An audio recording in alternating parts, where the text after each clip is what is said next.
প্রিয় দর্শক বন্ধুরা, হ্যালো ইন্ডিয়া চ্যানেলে আপনাদের স্বাগত।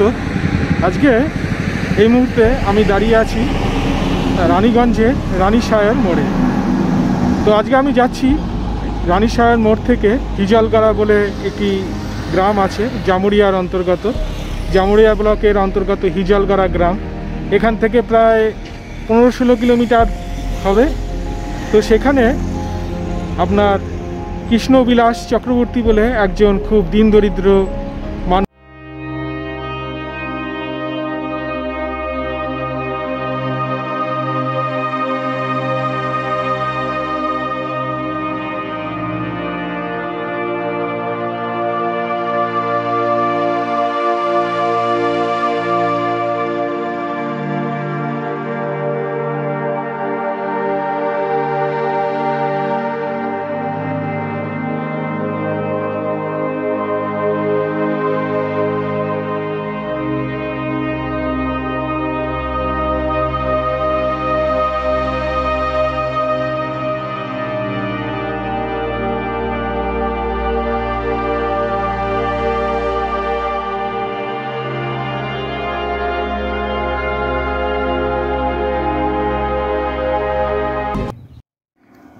আসানসোল দুর্গাপুরের আশেপাশে বিভিন্ন গ্রামেগঞ্জে ছড়িয়ে আছে অনেক মর্মস্পর্শী ইতিহাস, যা সবার কাছে আজও অজানা। এরকম অজানা ইতিহাসের অনুসন্ধান করতে করতে একসময় হাজির হয়ে গেছিলাম পশ্চিম বর্ধমানের আসানসোল মহকুমার অন্তর্গত জামুরিয়া ব্লকের অধীন হিজলগড়া গ্রামে। এই যে প্রাসাদোপম অট্টালিকাটি দেখছেন, প্রায় 100 বছর আগে এই বাড়িটি নির্মাণ করেছিলেন কৃষ্ণবিলাস চক্রবর্তী। একসময় কৃষ্ণবিলাস চক্রবর্তী খুব গরিব এবং অর্থহীন ছিলেন। একটি ছোট মাটির বাড়িতে তাদের দিন গুজরান হতো। দুবেলা হয়তো ভালো করে অন্ন জুটত না। গ্রামের আশেপাশের বাসিন্দাদের কেউ কেউ কৃষ্ণবিলাসকে গরিব বলে হেয় করত। তাদের কটূক্তি শুনে তার মনে ঝড় উঠত। একসময় তিনি সংকল্প করলেন তিনি অনেক অর্থ সম্পত্তির মালিক হবেন। মাটির ঘরের বদলে তিনি হবেন বিরাট প্রাসাদের মালিক। যেমন ভাবা তেমনি কাজ। প্রথমেই তিনি একটি কলিয়ারিতে সুপারভাইজারি কাজ, তারপর কলিয়ারিতে লেবার সাপ্লাই করতে করতে একদিন সাহেবের সুনজরে পড়ে গেলেন। এভাবেই সাফল্যের সিঁড়ি বেয়ে উঠতে উঠতে তিনি হলেন 3টি কলিয়ারির মালিক। শোনা যায় পরবর্তীকালে তিনি আসানসোলের ম্যাজিস্ট্রেটও হয়েছিলেন। এভাবেই নাটকীয়ভাবে জীবনের সব স্বাদ পূরণ হয়েছিল স্বর্গীয় কৃষ্ণবিলাস চক্রবর্তীর। কৃষ্ণবিলাসের প্রাসাদোপম অট্টালিকা মোটেই কোনো জমিদারের বাড়ির থেকে কোনো অংশে কম ছিল না। চুনসুরকি লোহার পরিবর্গার বাড়ি এখনও জানান দেয় ফেলে আসা গৌরবময় ইতিহাসের কথা। হিজলগড়ার এই সুদৃশ্য বাড়ি এক পলকে সবার নজর কাড়ে। বাড়িটির চারিপার্শ্বের কারুকাজ দেখে সহজেই অনুমেয় যে খুব যত্ন সহকারে বাড়িটি নির্মিত হয়েছিল।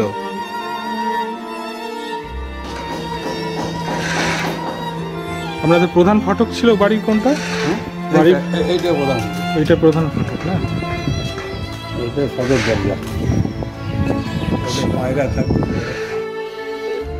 এটি হচ্ছে বাড়ির প্রধান ফটক।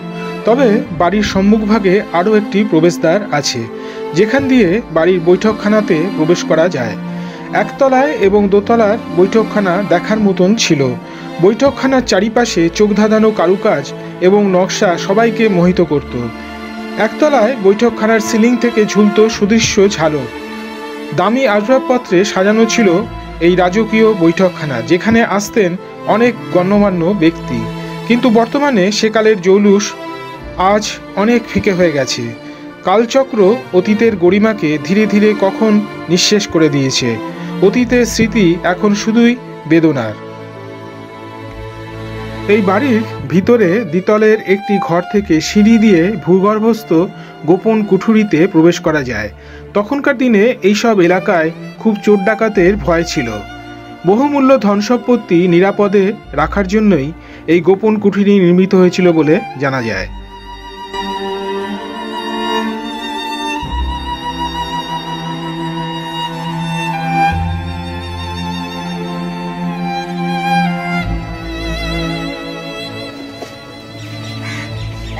পুরোটাই চুন সরকির বাড়ি না?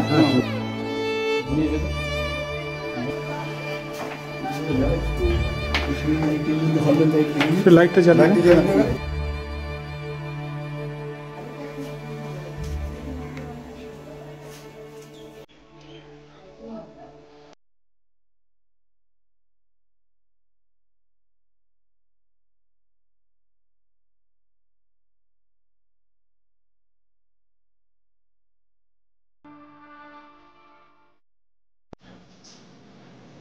একটা লম্বা করিডোরের মতন না?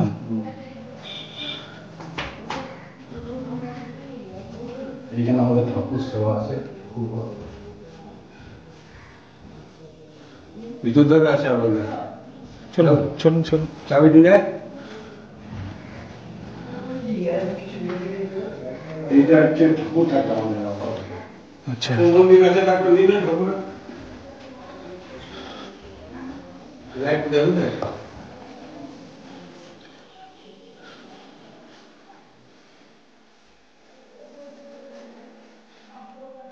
নারায়ণ আছেন নাকি? হ্যাঁ, আচ্ছা আচ্ছা।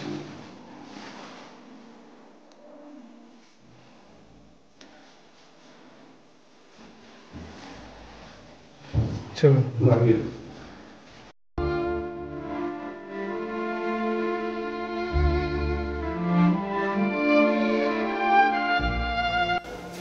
আপনার নাম হচ্ছে কাজল কুমার চক্রবর্তী। কাজল কুমার চক্রবর্তী, আচ্ছা। বলুন, এটা কি বৈঠকখানা ছিল? হ্যাঁ, এটা বৈঠকখানা, উপরের বৈঠক। এটা হচ্ছে উপরের বৈঠকখানা।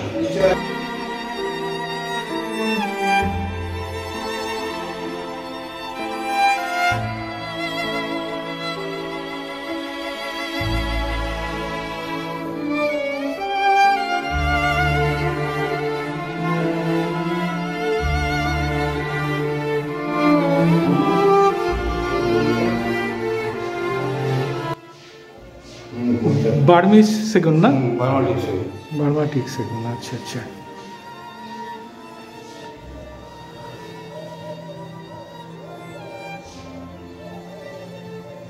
নিচে হরিণটা ভেঙে গেছে। নিচের হরিণটা ভেঙে পড়ে গেছে। কবে? কে জানে? হরিণ বলতে? হরিণের সিংটা অরিজিনাল ছিল, মুখটা কাঠের ছিল। আছে আছে। না, ভেঙে পড়ে গেছে। এইখানে আছে। এইখানে একটা উপরেরটা আছে। কোথায়? ওই যে আপনার ঢুকতে ফ্রন্টে। আর এই দিক থেকে নিচের বইটা অন্ধকার করিস না, দেখ লাইটটা আছে। চলুন তো। আর এটা একটা আন্ডারগ্রাউন্ড উপর থেকে নিচে কানেক্ট একটা আন্ডারগ্রাউন্ড ঘর আছে, ওটা তো খোলা যাবে না। চলুন দেখি। রাস্তা আছে। চলুন দেখান।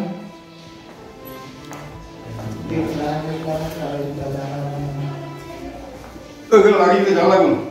বুকুম ভালো করে লাগাবো না। এই যে দেখুন, এইসব গান বাজনা ওনার এক ছেলের গান বাজনা করতে খুব শৌখিন ছিল। তানপুরা আছে, সেতার আছে। শরৎ রাজ সহজগন্ধ হরিণটা, ওই সিংগুলো অরিজিনাল। দেখি দাঁড়ান। এ তানপুরা না? এটা সেতার। এইটা হচ্ছে তানপুরা। এই যে তানপুরা আছে।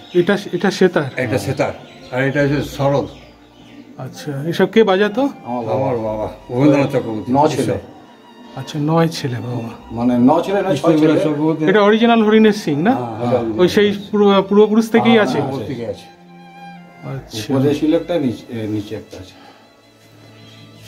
এই তানপুরা আর পুরনো নিদর্শন? এটা ইসরাজ। এত গান বাজনা কি করতো? আমার বাবা ওই Rabindranath Chakraborty. First, second, third generation. Third ছেলে।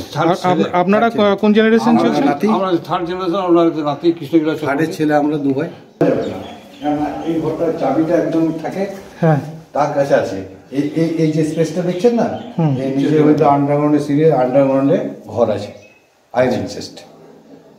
আয়রন চেস্ট আছে, সেটা এখন দেখা যাবে না বলছেন? দেখা যাবে না, মানে চাবি নেই। চাবি থাকলে দেখিয়ে দিতে হবে। এখন আয়রন চেস্টে কোনো জিনিস থাকে না তো। আগে আজমালির ওই মা জেঠিদের। কোথায় থাকেন এনারা? এনারা কেউ দুর্গাপুরে আছেন, কেউ আসানসোল আছেন, কেউ আমার ছোট কাকা ছেলে লন্ডনে থাকে। এটা থাকলে বেশ ভালো হতো দেখানো। এই ঘরটা ভালো ছিল। ভূগর্ভস্থ আপনি বলছেন? আন্ডারগ্রাউন্ড ঘর আছে যেখানে আপনার আয়রন চেস্টটা রাখা আছে। আচ্ছা, তো এটা একটু দেখানো যেত না কোনোভাবে? দেখা যাবে, চাবি থাকলে দেখিয়ে দিতাম। আর এখন তো আয়রন চেস্টে কিছু থাকে না, কারণ সব পার্সোনাল থাকে। ছাদে যাবেন? চলুন চলুন।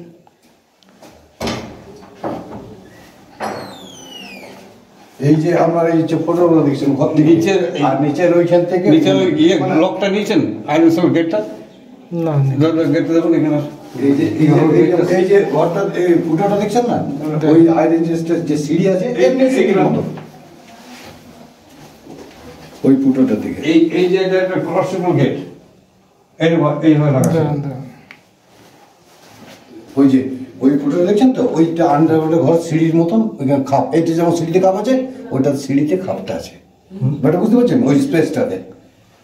আচ্ছা বুঝলাম না। এই যে গর্তটা আছে ওটা ওই সেই আমাদের যে আন্ডারগ্রাউন্ডের ঘরটা আছে, হ্যাঁ রুমটা, আচ্ছা তার এই যেমন সিঁড়িতে একটা ফুটো আছে, ওই রকম সিঁড়ি আছে, সিঁড়িতে ওই ফুটোটা আছে। আচ্ছা বুঝতে পেরেছি।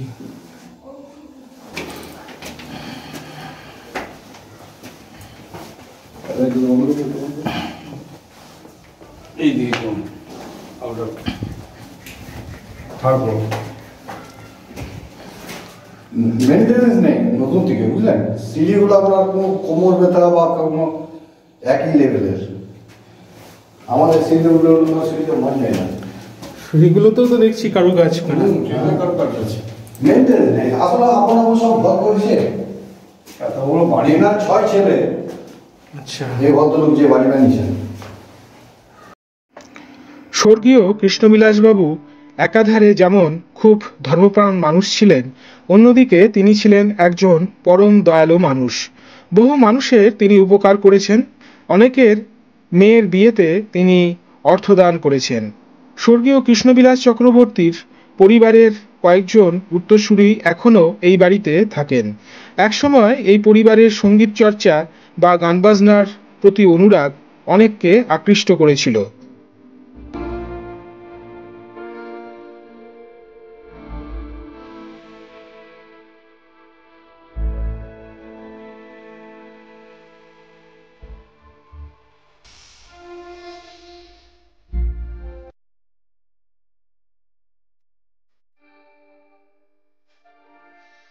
আমরা কৃষ্ণবিলাস চক্রবর্তীর নাতি সব। আচ্ছা নামগুলো বলুন আপনাদের। আমার নাম উজ্জ্বল চক্রবর্তী, দাদার নাম হচ্ছে অলোক চক্রবর্তী, আচ্ছা কাজল চক্রবর্তী। আচ্ছা, তো আপনাদের এই যে পূর্বপুরুষ এই বাড়িটা তৈরি করেছিলেন, তো তার কি নাম ছিল এবং তার সম্পর্কে একটুখানি বলুন। কৃষ্ণবিলাস চক্রবর্তী। কৃষ্ণবিলাস চক্রবর্তী উনি ছিলেন বলাচক ফতেপুর কলিয়ারি মানে প্রপাইটার, আর Charanpur equitable company loading unloading contractor. আচ্ছা তারপরে উনি ওই সিদ্ধান্ত নিয়ে এই বাড়িটা করেছিলেন অনেকের সঙ্গে মানে করে আর কি, মানে তর্ক বিতর্ক করে। তর্ক বিতর্ক করে বলতে তর্ক বিতর্ক মানে অনেকে খুব ওনাকে হেও করতেন। একটা ছোট্ট মতন বাড়ি ছিল আগেকার দিনের ওনার বাবা, সেই বাড়িতে কোনো রকম করে সব থেকে। উনি কি আদিবাসিন্দা ছিলেন এখানকার? আদিবাসিন্দা। আচ্ছা তারপর বলুন ওনার ঘটনাটা। ওনার ছেলেরা সব একে একে মানে বাড়িতে থাকতো প্রথমে, তারপরে উনি 3 ছেলেকে নিয়ে গেলেন ওই বলাচক কলিয়ারিতে। নতুন যখন কলিয়ারি কিনলো বলাচক কলিয়ারি কিনে ওখানে আমার বাবা স্বর্গীয় মৃত্যুঞ্জয় চক্রবর্তী মহাশয় হ্যাঁ প্রথম সন্তান, আর দেখাশোনা করতো অরুণোদয় চক্রবর্তী চতুর্থ সন্তান, তৃতীয় সন্তান, আর চতুর্থ ছিলেন ভূপেন্দ্রনাথ চক্রবর্তী। ভূপেন্দ্রনাথ চক্রবর্তী মহাশয় ওই ক্যারো কোম্পানির সমস্ত ক্যারো কোম্পানি যে ছিলেন আসানসোলে মদের কারখানা, হ্যাঁ ক্যারো কোম্পানিকে সমস্ত কিছু ভূপেন্দ্রনাথ চক্রবর্তী ওখান থেকে সাপ্লাই করতেন। আচ্ছা না, আমি যিনি এই বাড়িটা প্রতিষ্ঠা করেছিলেন তার সম্পর্কে বলুন। যিনি বাড়িটা প্রতিষ্ঠা করেছিলেন স্বর্গীয় কৃষ্ণবিলাস চক্রবর্তী মহাশয়। উনি বহুত মানে দরিদ্র ব্রাহ্মণ ফ্যামিলি ছিল, তারপর খুব দরিদ্র ব্রাহ্মণ ফ্যামিলির মানে সন্তান ছিলেন মধুসূদন চক্রবর্তী মহাশয়। তাহলে উনি তো দরিদ্র ছিলেন, তাই বাড়িটা এত অর্থ উনি কিভাবে পেলেন? তারপরে যখন বড় ইকুইটেবল কোম্পানির হ্যাঁ চরণপুর কলিয়ারিতে উনি কাজ করতেন প্রথমে ইকুইটেবল কোম্পানির। আচ্ছা এই দোমানি এরিয়াতে, দোমানি ভান্নলা এরিয়াতে চরণপুর কলিয়ারিতে উনি তখন কাজ করতেন। তখন তো এইগুলো এরিয়া ছিল না, তখন কোম্পানি মন ছিল, ইকুইটেবল কোম্পানি, বার্ড কোম্পানি, এইসব কোম্পানি ছিল, ব্রিটিশ কোম্পানি ছিল। তখন কাজ থেকে খুব খুশি হয়ে ওনাকে বলেছিলেন যে চক্রবর্তী মহাশয় আপনি লেবার সাপ্লাই করুন। আচ্ছা। তখন উনি লেবার সাপ্লাই করতে থাকেন 10, 20, 25, 30 করে 100-150 লেবার সাপ্লাই করার পর ওনাকে বললেন যে আপনি এখানে রেজিং ইয়েটা দেখুন, রেজিং ইয়েটা মানে কন্ট্রাক্ট বেসিসে যে কাজ হয় সেইটা আপনি গোটাই দেখুন, আপনাকে সমস্ত ইয়েটা ইকুইটেবল কোম্পানি দিচ্ছে। হ্যাঁ, ওই first contractor late Krishnabilas Chakraborty of equitable company Charanpur কোরিয়ার। আচ্ছা, তারপরে উনি ওখানে সিচুয়েটেড হয়ে গেলেন। ওখানে যে চরণপুর কোম্পানির যে প্রতিহার সাহেব ছিলেন, সে প্রতিহার সাহেব ওনাকে ওইটা দিয়ে বলে আপনি রেজিং দেখতে পারেন না, আপনি গোটা কোরিয়ারিটা মেনটেন করুন নিজে। আচ্ছা, ওখানে করতে করতে করতে করতে তারপরে ছেলেদের সঙ্গে যুক্তি করে প্রথম পুত্র, জ্যেষ্ঠ পুত্র আর চতুর্থ পুত্র ভূপেন্দ্রনাথ চক্রবর্তীকে নিয়ে আলোচনা করে ওই বোলাচক ফতেপুর কোরিয়ারির ওখানে আবগার কোম্পানি ছিলেন, ব্রিটিশ কোম্পানি। যে আবগার সাহেবের মেম সাহেব কৃষ্ণবিলাস চক্রবর্তী মহাশয়কে খুব স্নেহ মমতা করতেন। আচ্ছা, ওনাকে বলেছিলেন আমার এখানে ফ্লাওয়ার বেড তৈরি করে দাও, ভালো বাগিচা করে দাও, তাহলে তোমার সঙ্গে আমার একটা খুব ভালো রিলেশন হবে। তখন এই বাগিচা ফুল টুল সব তৈরি করে দিয়েছিল, নিয়ে বলেছিল আমাকে কিছু তুমি এখানে লোক করে দাও, কিছু লেবার সাপ্লাই, আমার এই কোরিয়ারিতে কাজ করবে তারা। তখন লেবার সাপ্লাই করে দেওয়ার পরে উনি খুব মানে খুশি হয়ে ওনার মেম সাহেব শুদ্ধ খুব খুশি হয়ে এই চরণপুর রেজিং কন্ট্রাক্টরি ওটা উনি বললেন যে চরণপুর রেজিং কন্ট্রাক্টরি ছাড়া আপনি এই বোলাচক কোরিয়ারের উপরে খুব জোর দেন, এই বোলাচক হাউসে আপনি থাকবেন। তখন থেকে উনি বোলাচক হাউসেই মানে শিফট হয়ে গিয়েছিলেন কৃষ্ণবিলাস চক্রবর্তী মহাশয় 3 ছেলেকে নিয়ে। তারপর অরুণোদয় চক্রবর্তী, মৃত্যুঞ্জয় চক্রবর্তী আর ভূপেন্দ্রনাথ চক্রবর্তী। ভূপেন্দ্রনাথ চক্রবর্তীকে নিয়ে বেশি সমস্ত কোরিয়ারের অফিসাররা করতেন। তারপরে কোর্টের অফিসাররা সব উনি ভালো গান বাজনা করতে পারতেন। আব্দুল আলী আহমদ খান সাহেবের ছাত্র ছিলেন, সে তার পরিবেশন করতে পারতেন খুব ভালো সরদ, এবং তবলা খুব ভালো বাজাতে পারতেন। কেরামত্তরের কাছে তবলার মানে শিক্ষা নিয়েছিলেন। এমনি করে বোলাচক কোরিয়াতে একটা খুব ভালো করে গান বাজনার মাঝে মাঝে প্রতি মাসে প্রতি মাসে খুব গান বাজনার হতো। এই গান বাজনার পরিচিতি থেকে আমাদের বড় বড় সমস্ত উচ্চপদস্থ অফিসারের সঙ্গে পরিচয়। আর ম্যাজিস্ট্রেট কে ছিলেন? ম্যাজিস্ট্রেট ছিলেন আমার দাদু লেট কৃষ্ণবিলাস চক্রবর্তী, ওনার the founder of this house. আচ্ছা, আগে এখানে ইউনিয়ন বোর্ড ছিল, আগে তখন তো ইউনিয়ন বোর্ড দু ভাই ছিলেন, কৃষ্ণবিলাস রাধিকা বিলাস, ওদের দু ভাইয়ের মধ্যে খুব সম্পর্ক ভালো ছিল। মধুসূদন চক্রবর্তী, আচ্ছা, উনি চাকরিও করতেন বলছেন কৃষ্ণবিলাস? হ্যাঁ, কৃষ্ণবিলাস চক্রবর্তী প্রথমে তো মানে সুপারভাইজার ছিলেন ফার্স্ট। আচ্ছা, ম্যাজিস্ট্রেট উনি পরবর্তীকালে হয়েছেন কোর্টের অফিসারদের সঙ্গে উনি বিশেষভাবে জড়িত ছিলেন। আচ্ছা, আর যেমন হয় আর কি ন্যাচারালি আস্তে আস্তে যেমন মানে ইন্ট্রোডিউস হতে থেকে সবারই সঙ্গে। যখন ইউনিয়ন বোর্ড শাসিত ছিল তখন সেই সময়কার কথা।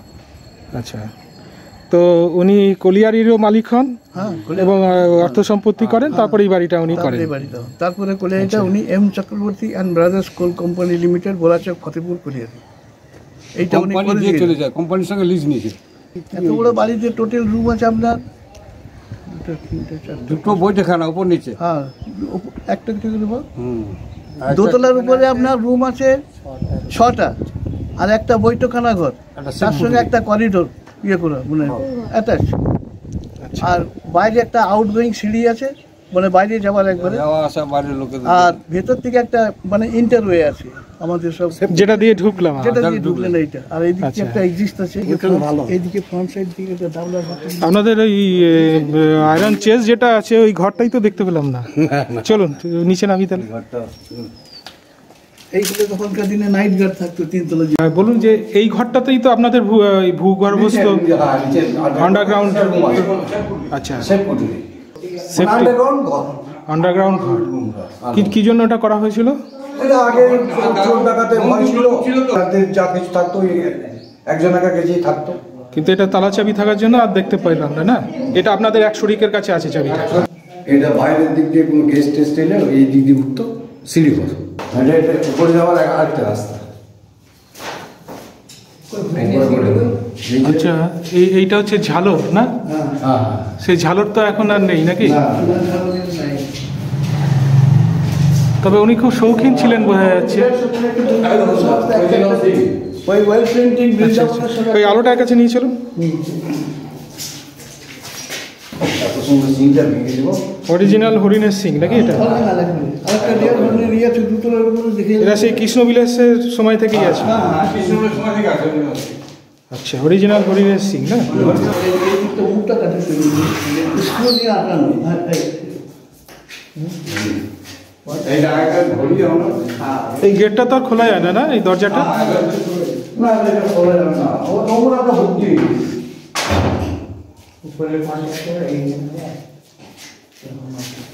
মেনটেনে না। এই লাইট আওয়াজ কি? ঢং ঢং করে আওয়াজ হতো না? এই বছর আগে একটু গলাতে বুঝিয়ে নেই। হ্যাঁ, না চলুন একটু কথা বলি, আসুন। উনি ওনার সরকাররা তো গান বাজনা ভালোবাসতেন। উনি মানুষকে খুব ভালোবাসতেন। তারপর ধর্মপ্রাণ ব্যক্তি ছিল। ধর্মপ্রাণ ছিলেন, গরিব দুঃখীদের খুব দান করতেন, দান করতেন, খুবই ভালো ছিলেন। তারপর উনি ভাইয়ের নাম রেখেছিল কৃষ্ণবিলাস, মানে যেমন স্বামী স্ত্রীর সম্পর্ক তেমনি দু ভাইয়ের সম্পর্ক ছিল। রাধিকা হলো রাধিকা বিলাস, কৃষ্ণবিলাস, দুই ছেলে মধুসূদন নামে। আচ্ছা, হ্যাঁ, ভাই এইসব জমি জায়গা এইসব দেখাশোনা করতেন, উনি ওই কোলারির বিজনেসে বিজনেসে থাকতেন। তো এখন আপনাদের জমি জায়গা ইত্যাদি কিছু আছে? না, এখন আমাদের জমি জায়গা মানে সব বেটারদের দিয়ে দিয়েছে। বেটারদের সমস্ত ভাগ করে দিয়ে গেছে। এখন অনেকে বাইরে থাকে, বিদেশে বিদেশে থাকে। থাকে, না থাকার মতো।